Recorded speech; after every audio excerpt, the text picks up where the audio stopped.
and we're going to be talking about some rideshare. So it's kind of getting back to the roots of the channel. In fact, some of y'all are even wondering, like, what do you mean? Don't you usually talk about Uber Eats back in the day? A lot of people don't actually realize that I started with Uber with rideshare because, believe it or not, I actually like rideshare better. I went to delivery content because that's where the opportunity was, and no one was making content just on Uber Eats. But I actually like rideshare better. And apparently there's some controversial stuff going on there. So we're gonna pull up some stuff and react to it live. As a former rideshare driver, I'm probably gonna have some things to say about it. So the first story is about people who are doing rideshare that are currently being deactivated, and I don't actually know any more details. There's just a large amount of drivers in a certain area claiming that they've been unfairly deactivated.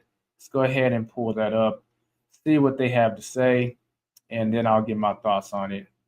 Getting a ride has never been easier. Open an app, and minutes later, you're on your way.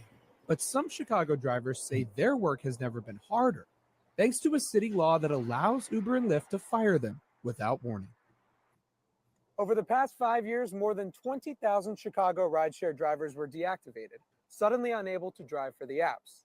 Some of them tell us they were dropped unfairly with no chance to appeal. I just felt wronged, like I was violated, and I just knew like this can't be legal. This can't be right. Sarisa Karan, a rideshare driver from Lansing, Illinois, with a near perfect rating and 7 years of driving experience, was suddenly deactivated from Uber last April after a passenger alleged she spit on them, which she denies. Oh man, this is kind of triggering. So, y'all do know I gotta stop and give commentary. So YouTube doesn't flag the video. That's so we can maintain fair use. But yeah, she says she's this first person's been doing rideshare about for 7 years, has a perfect rating or damn near perfect. They didn't actually drop the rating number. I'm actually curious what her rating is. If you've been doing it that long, there's no way that these Uber passengers are going to allow you to have a 5-star rating, maybe a 4.9 or something like that. You're going to get someone who just woke up on the wrong side of the bed. It's going to give you a 1 star just because they felt like it.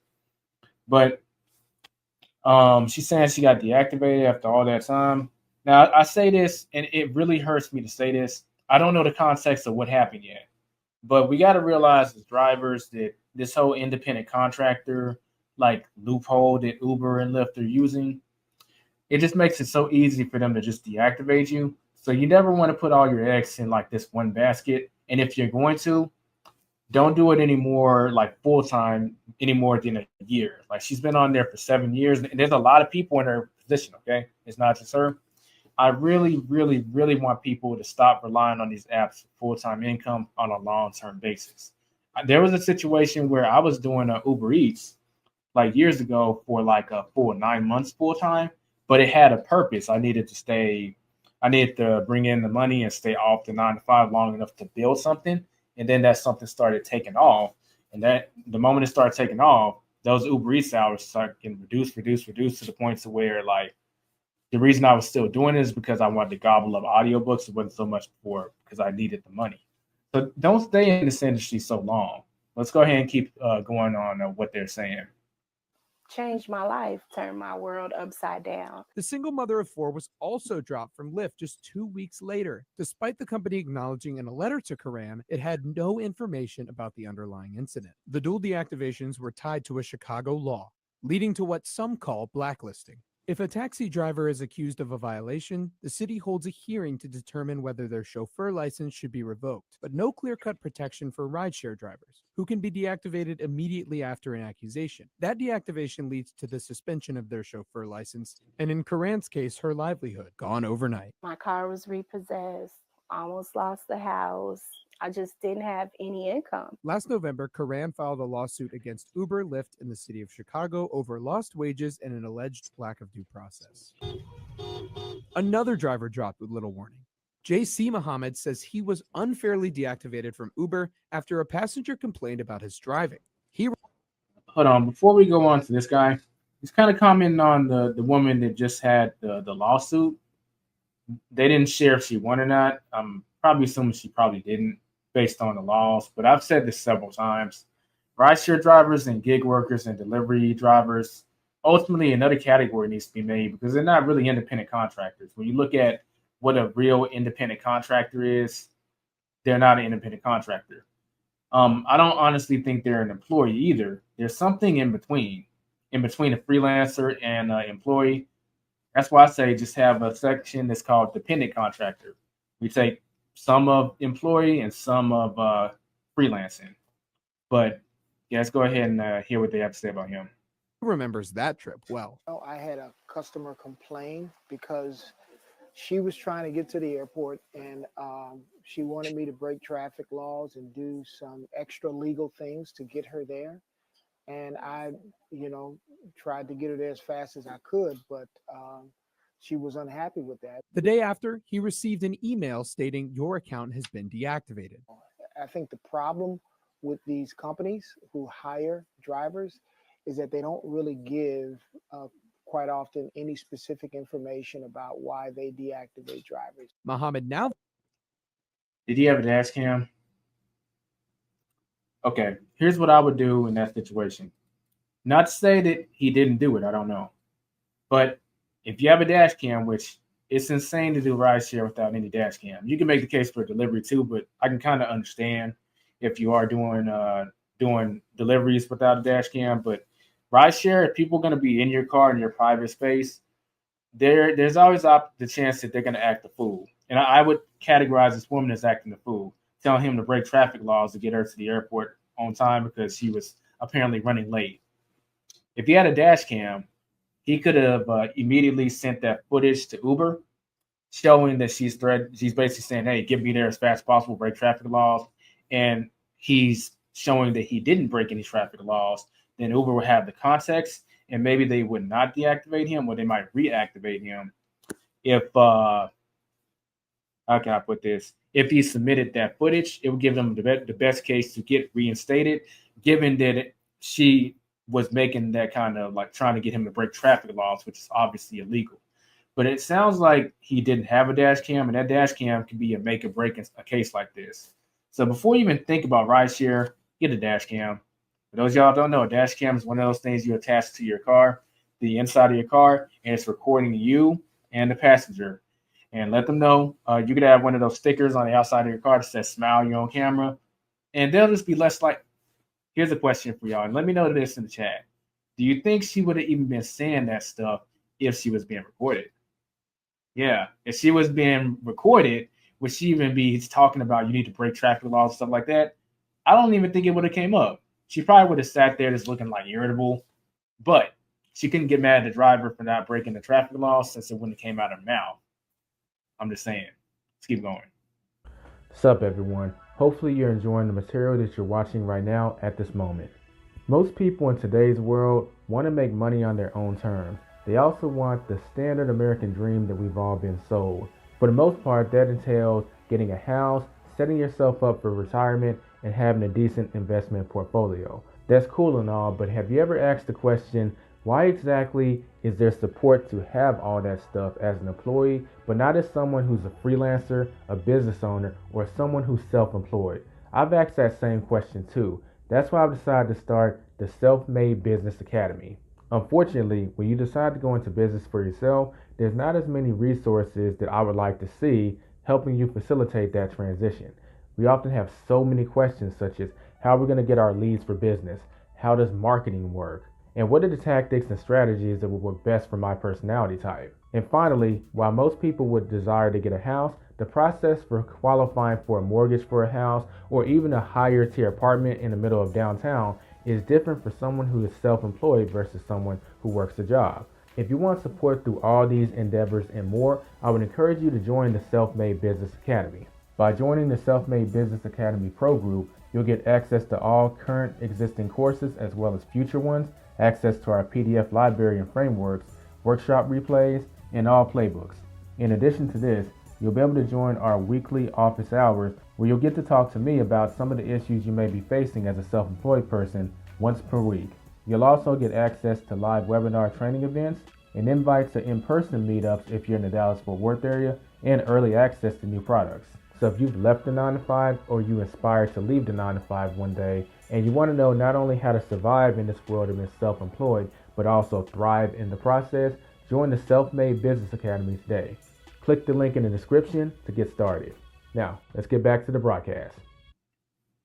Volunteers with the People's Lobby, a nonprofit working to pass the proposed Fair Share ordinance that would establish a better appeals process for deactivated drivers and would also raise their wages. We want there to be a process by which the customer feels like their concerns have been heard and the driver feels like their concerns have been heard. And right now, I don't think either group feels like their concerns are being heard. In order to be heard and be seen, rideshare drivers took to the streets surrounding City Hall last month. They drove here in the busy streets of the Loop to call attention to this problem.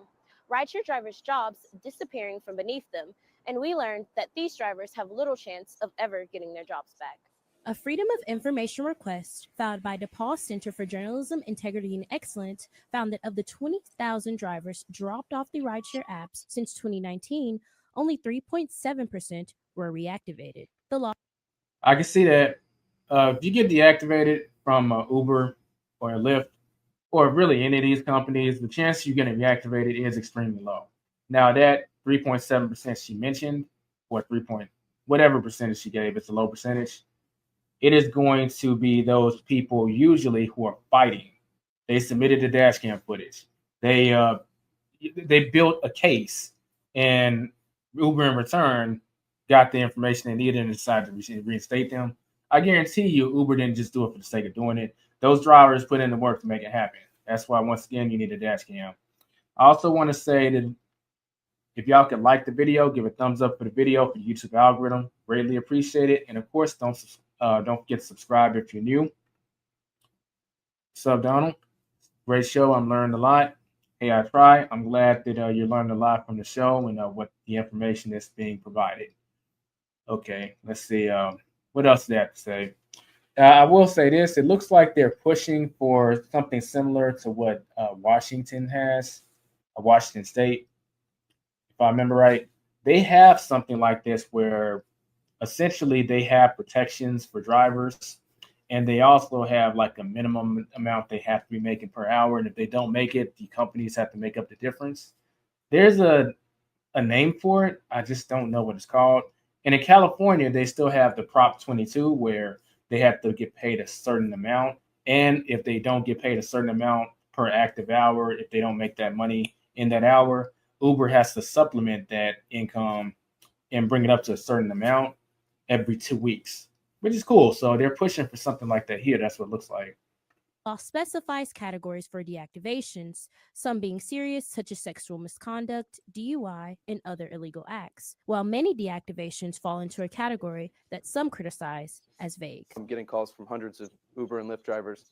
So many of them get deactivated for this like catch-all, you violated a public safety concern, but there's no explanation. The People's Lobby says they have a supermajority of aldermen support for the proposed ordinance, but some alders question whether fixing one problem could create another, including Alderman Jason Irvin, who says that drivers should have the opportunity to ensure any deactivations are done on a fair basis, but is mindful that wage increases could lead to dramatic cost increases for passengers. Uber did not respond to any of our multiple requests for comment. For its part, Lyft said it updated its appeals process for drivers facing deactivations in 2024. But a lack of accountability is having long-lasting consequences, according to drivers who've been kicked to the curb. It was heartbreaking. Like, it's still sad when I think about it because I'm still dealing with everything that took place. After this interview, Corinne settled her lawsuit with Uber and won her fight to be reinstated. Corinne is still suing. See, what did, I said that earlier, did I not? I just said that. Those who are fighting to be reinstated are the ones that get reinstated, and she did. I'm actually glad that she did win. I was kind of doubting if she would win based on the law, but Uber does just have a habit of settling every time they're sued. A lot of these tech companies, if they're sued, they settle. Just automatically settle. They don't even want to deal with it. So I'm glad to see that she won, and she is proof that if you're willing to put in the work, you can get reactivated. The problem is a lot of people, I wouldn't want y'all to be put in a position to have to put in that kind of work to get reactivated. I really, this is talking from someone who's a former rideshare driver. I got to remember I started with this, but I built my side hustle skills, if you will, with the video editing, with the consultations, with YouTube, then later Airbnb, to where that income was just optional. And if I was to quote unquote, well, first, if I hop back in the rideshare because I'm not actually doing it, let's say I hop back into it and I got deactivated, it just wouldn't be at the top of my priority list to do all this stuff because I wouldn't have to. So I say this: make sure you're building something on the side when you're doing the rideshare thing. If you're going to be doing it full time, and even if you're doing it part time, I would still be trying to replace that part time income with a trade or skill. Let's finish out with they have to say. Suing the city of Chicago, which asked the judge to dismiss the case, saying no city policy caused her injury. Meanwhile, time is ticking for rideshare drivers and the fair share ordinance they support. If it isn't presented to City Council until the end of April, organizers say it may have to wait until next year. I'm Aaliyah McFadden. And I'm Ryan Hinsky from DePaul University Center for Journalism, Integrity, and Excellence. Now to this. Tonight, a courtside reporter for the Atlanta. Oh, stop. Okay. So, one last thing I want to say about the rideshare story: the council person or the politician that was opposing basically this bill passing for rideshare drivers in Chicago, he said that, yeah, drivers should be able to oppose being unfairly deactivated, but he's hesitant about increasing wages because they'll increase passenger costs. Well, for one thing, that's actually not guaranteed because how much Uber takes on each trip varies so much. See, there used to be something called a rate card where you would know how much you're getting paid from Uber because you're getting paid per mile. So you could look at the transaction and see how much you got paid, how much Uber took, how much the customer paid. But all that information is steadily vanished over the past few years. To where like you look at essentially the transaction and it just says like fair. What the hell is fair? You don't know how much they took. You don't know how much the customer paid. You don't know what surge was. None of that. So Uber often is taking a lot more. Like how much they're taking varies so much.